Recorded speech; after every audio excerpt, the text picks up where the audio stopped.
2012 at 6:45 in the afternoon. I was coming home from a hunting trip with my son, one of my sons, and I don't remember the hunting trip now. It was something that was blocked from my memory.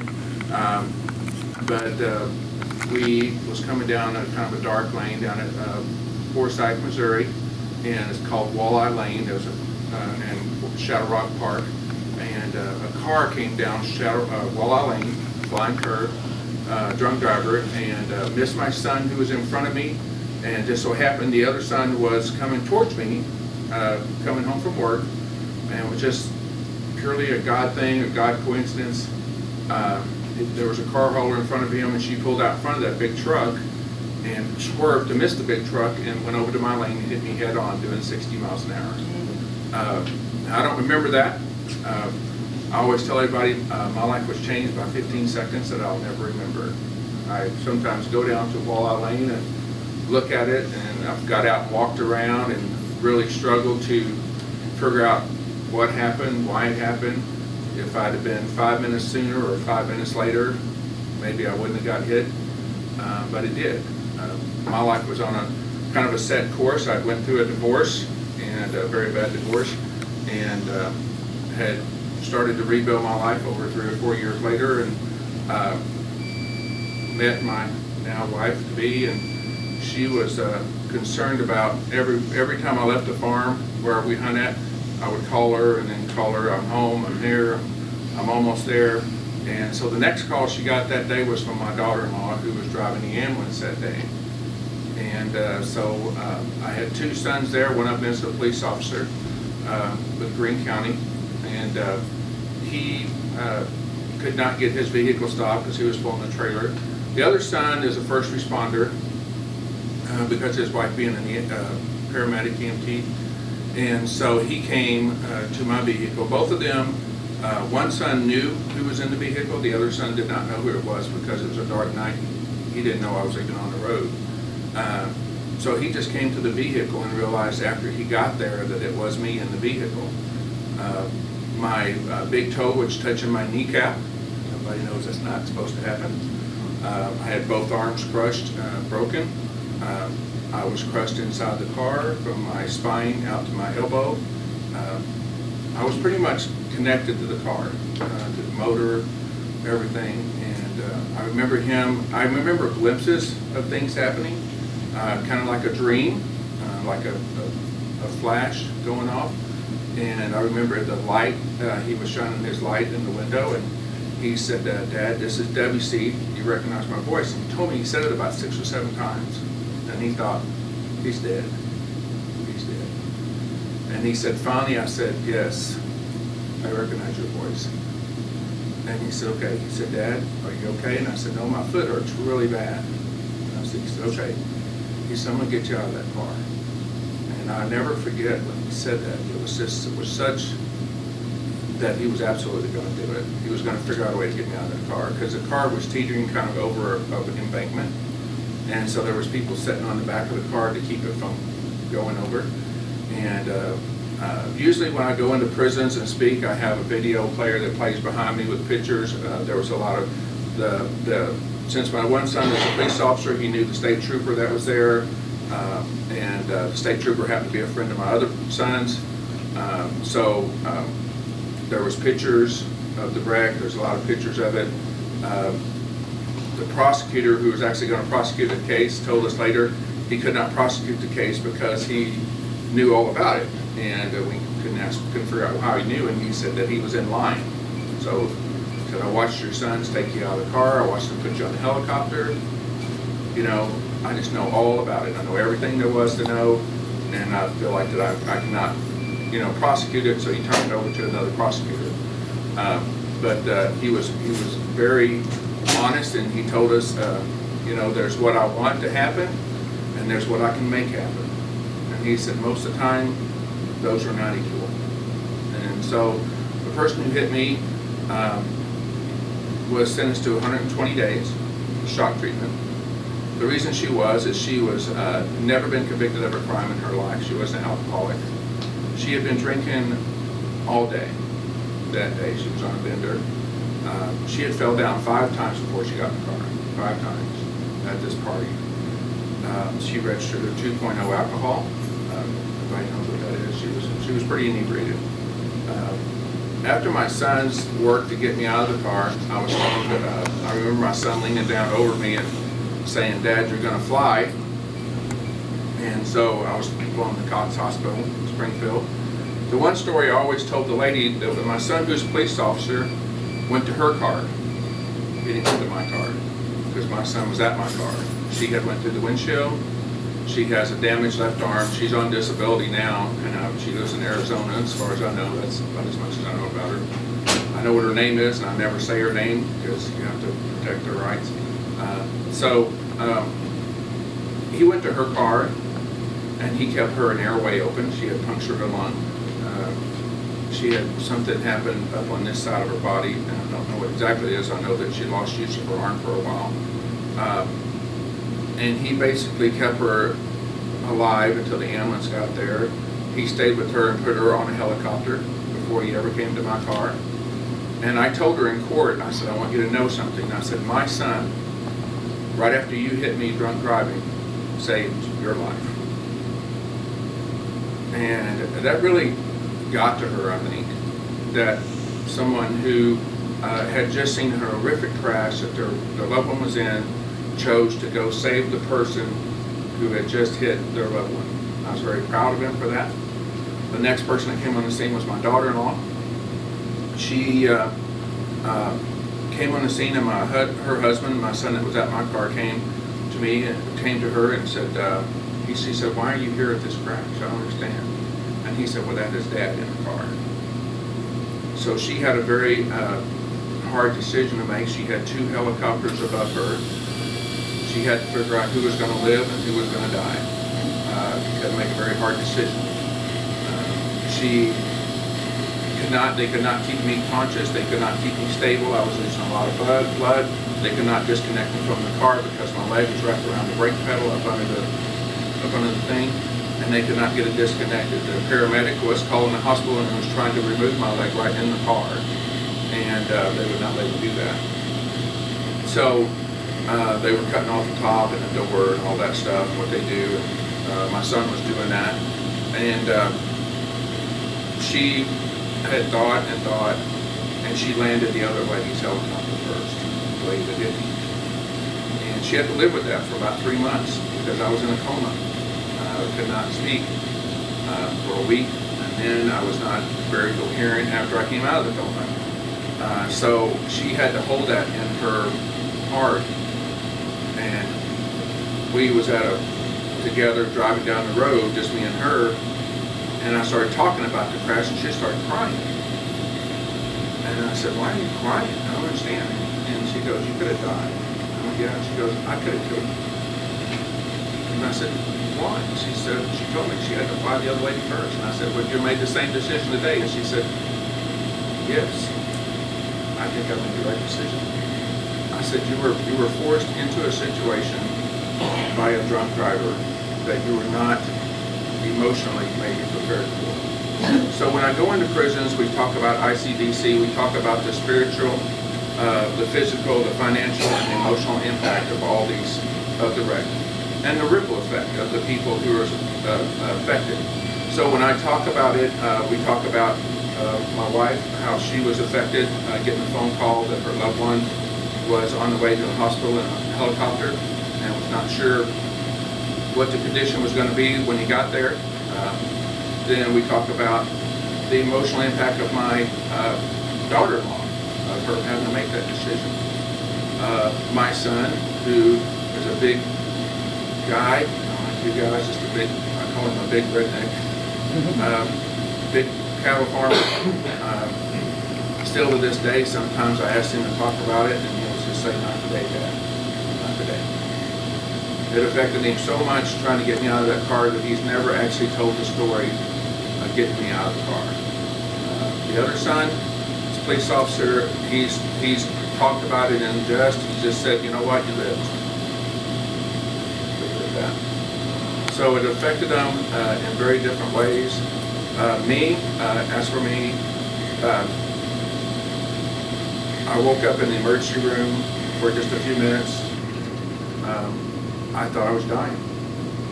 I was okay with that. I've been a Christian all my life. I knew I was saved by the blood of Jesus, and I was going to heaven. I was okay. So I thought, well, this is it. For some reason, I'm dying, and I don't know why.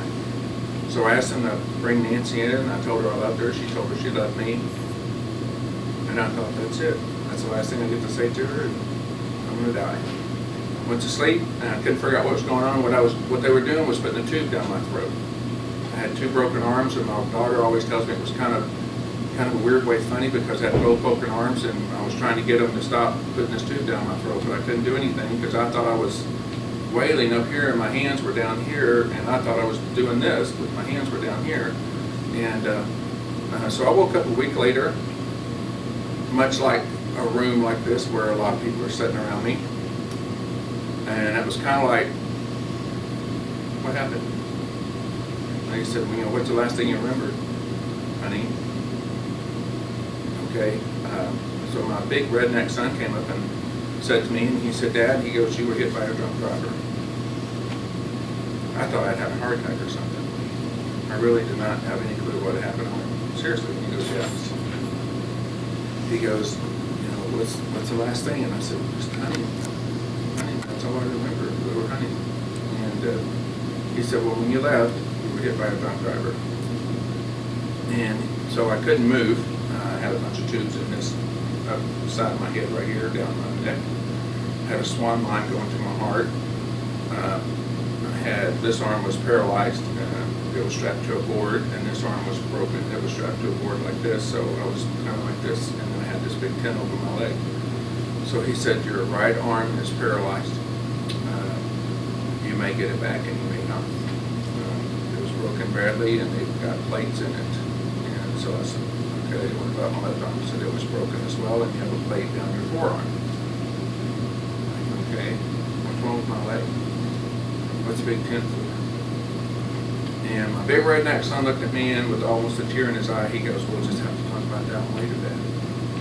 And so when he stepped away, the doctor came in and said, that's it, and we put me back to sleep. The next thing I woke up, I remember it was Thanksgiving Day. Remember, I had to wreck on November 15th. This was Thanksgiving, the day before Thanksgiving.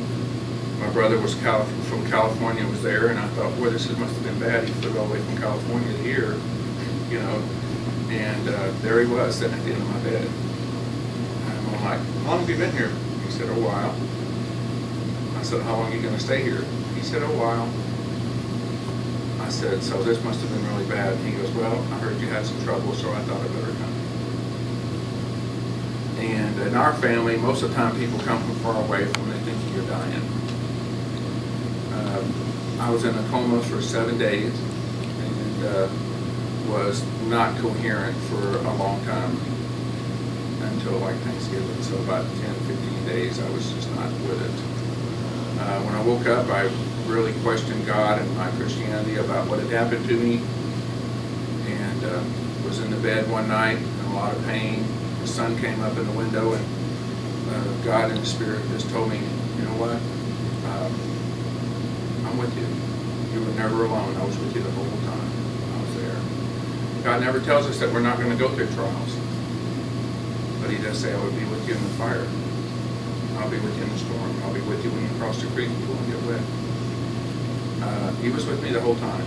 And all the faces of the people I remember. Nancy sat beside me for 65 days in the hospital. When I had my leg removed, it was in January. My brother, my other brother had to come in and try to explain to me because everybody said, wait for the doctors to talk to him. And he said, I just don't want a doctor to tell him that. We need to tell him.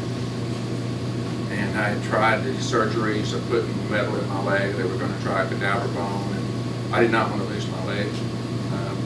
I had a life to live, and I thought if you lost a limb, your life was over. That was it. We were done.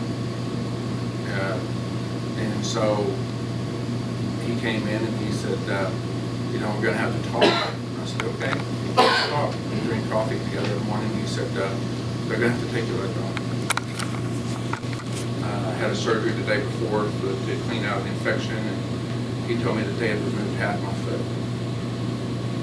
And That was it. The doctor came in and talked to me. I talked to God for a long time after that. And I always tell people I didn't pray to God, I talked to him because I was pretty mad at him. And in his grace and mercy did not strike me dead, I guess. I don't know. I was pretty mad because I'd prayed that I would keep my leg, and I thought prayers are supposed to be answered. And so anyway, I lost my leg on January the 7th, 2013. I thought my problems were over. Since then, I've had another surgery on my leg to remove another inch or so off my leg because of infection. I've had another surgery on both arms to make it to where I can use my arms. I had another surgery last May, a year ago, this coming May 5th. I had a surgery to correct nerve damage in my right hand, so I can do that now. My finger still gets stuck. I had started to claw, and so I really had to struggle to keep my hands from clawing. And so what did we do with that? What did I do with that? I woke up and I thought, God has got to find something good in this, because I don't see nothing good out of it. So I asked him to find the lady that hit me and tell her that I forgave her as quickly as possible. Because of restraints, they could not do that. I did tell her in the courtroom that I forgave her, that God forgave her, and I wanted her to go on and live the rest of her life. I knew that she had some things that she had to go through in court. I had some probation. She had to go to prison for 120 days. The reason I knew all that was because I wrote that sentence. The prosecutor, I went to his office and he asked me what to do. And like I said, he told me what he could make happen and what he wants to happen. My family wanted her to go away for 7 years in prison. The thing about, you talked about, the representative talked about victims' rights, and I'm going to explain something to you because it was explained to me as I was sitting in a wheelchair in front of a prosecutor. A person goes to jail for 7 years, and you guys already probably know this, you're in the system. Because of overcrowding and things in the jail, they may get to 2 years. That's probably what they'll do. Once they walk out of their jail, they're done. They're done with you. They're done with payments. They're done with restitution. They are done. What they do with the rest of their life is up to them. Okay? So I said, I want this person to be accountable for the next 5 to 6 years. So I want her to write my name on a piece of paper every month for 5 years. So she pays me $100 a month, so she'll have to write my name every day, every month down for 5 years. She pays me $100 a month. My first hospital bill was $115,000 for 3 days. $5,000 that she's going to pay me will probably not go very far. But in the context of victims' rights, what you can make happen is a 120-day shock. Hopefully they never drive. Her license was taken away. Hopefully they won't kill anyone else. They won't hurt anyone else. My job is to go in prisons to speak to people, the inmates, is to maybe save that next person from having their leg removed and waking up in the hospital after 7 days and not knowing what happened. God has blessed me in that ministry. I've got to speak to about 10 to 11 prisons in the state, most of them multiple times. The inmates. I taught ICDC for 3 years at OCC. I also now have a ministry where we've gone to our third thing last night, where the person that was in my first ICDC class after he came out of prison and got off the paperwork contacted me through our church, and his wife and my wife were friends. And he was very embarrassed. He came up and told me, he said, "I know you." I said, "Why?" He said, "Because I heard you the first time you ever talked." He said, "You radically changed my life." Radically. And I was like, wow, I didn't know I had that impression when I spoke. And he said, "I was wondering if you'd help me do a ministry." And And I said, sure. So he's a very good country singer. He has a great voice. He's a songwriter. So me and him go into treatment centers where persons are DWI convicted right now, or drug convicted, and he sings, and I tell my story. And so we've done that 3 times at different treatment centers. And so God has blessed me with the ability to speak. I wanted to introduce my wife. She's not on the list to speak, but I wanted her to talk just a little bit because one of the big things in my recovery was her son. At the time, her son